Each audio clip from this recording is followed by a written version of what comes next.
So our fourth speaker, last but not the least, is we have a guest once more from the Philippines. Please welcome the President of Universal Leaf, Mr. Winston Uy.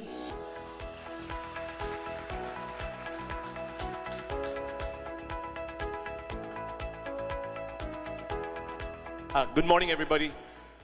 Thank you, PA Joey, for organizing this. It's been fantastic. I'd like to tell my story.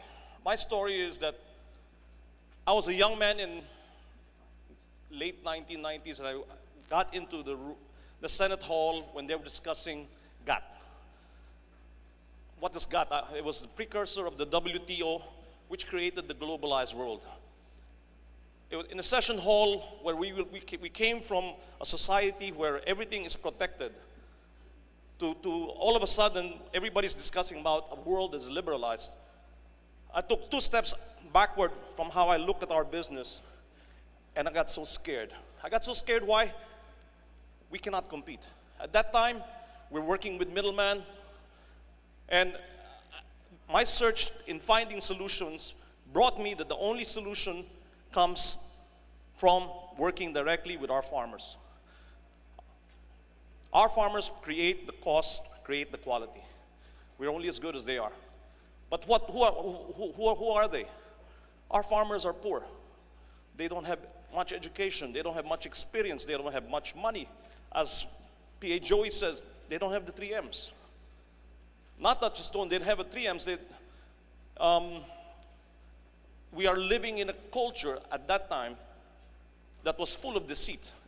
The agriculture was all about lamangan, utakan, nakawan.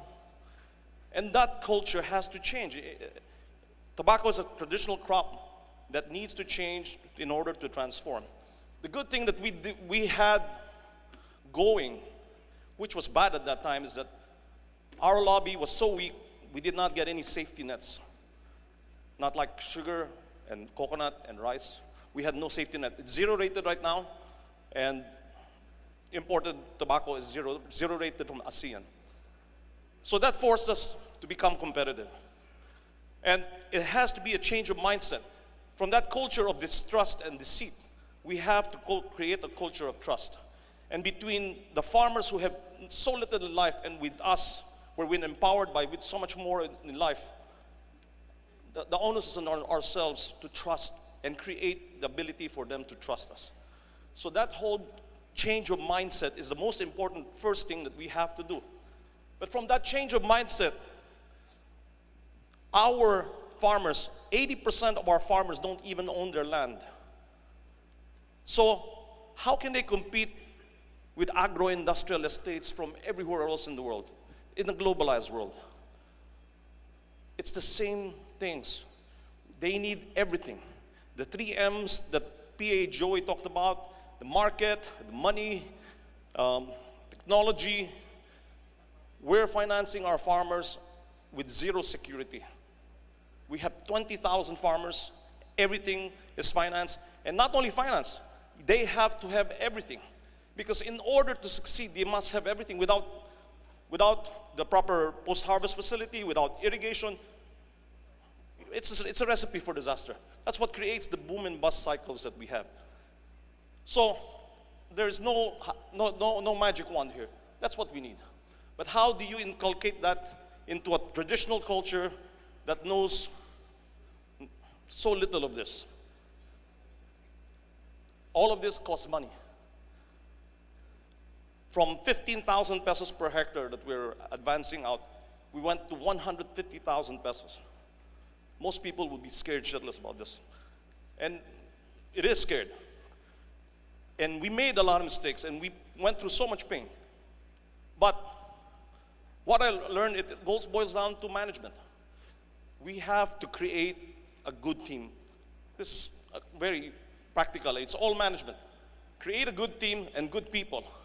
One of the fallacies and the mindsets that we have to change is that agriculture, people and agriculture resources, mostly people, are not as well paid, they're not as well qualified as other fields, as engineers, as bankers.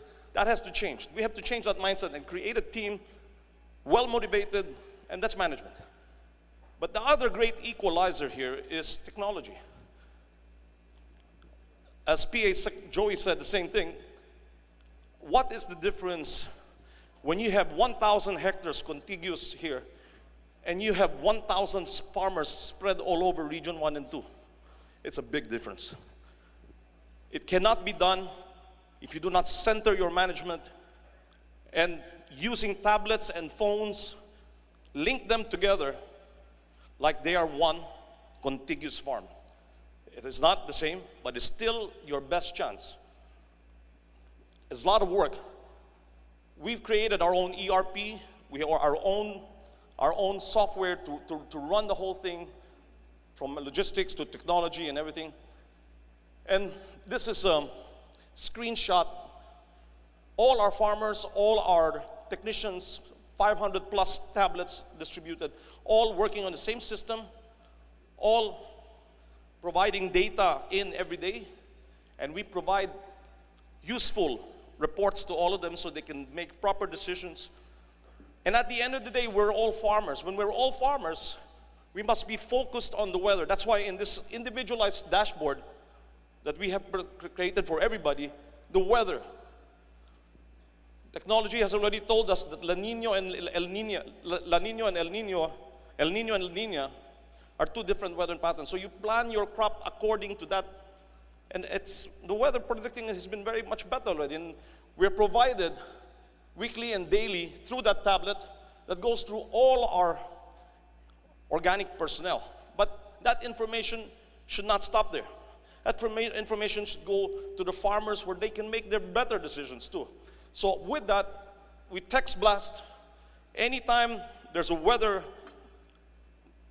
pattern that let's say 5 days of rain, we're already telling them what to do, what to prepare, what agricultural practices that has to change a little bit, added inputs and everything.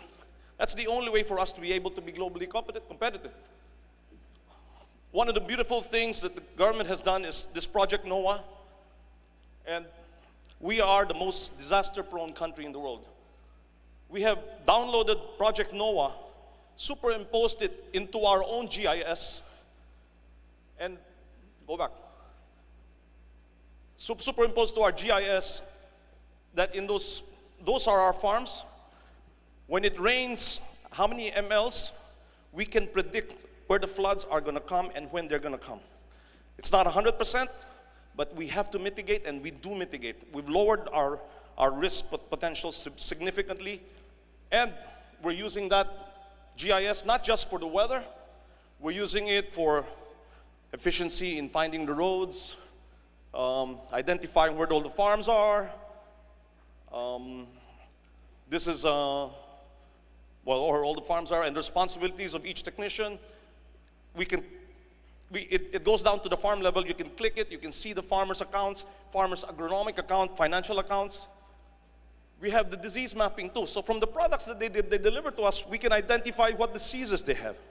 From those diseases, it goes to the computer, and next year, they're provided with seedlings from seeds that are resistant to resistant varieties to the diseases that has been mapped out for them. But that's just not it. It's a whole bunch of things. We have photo documentation where we can prove and verify farmers' yields and the crop stand. We have every personnel has a real-time KPI measurement of every activity. And most important part, there's a financial and management report that goes to everybody's hands as a report, simple to read, simple to understand. And this created a sustainable business platform for us. We've gone away from boom and bust cycles. We measure our farmers' profitability. We ensure that the standard deviation of their profitability do not go beyond a certain limit. In the words of the Marines, no one is left behind. We try to understand every single farmer's situation to create that sustainability.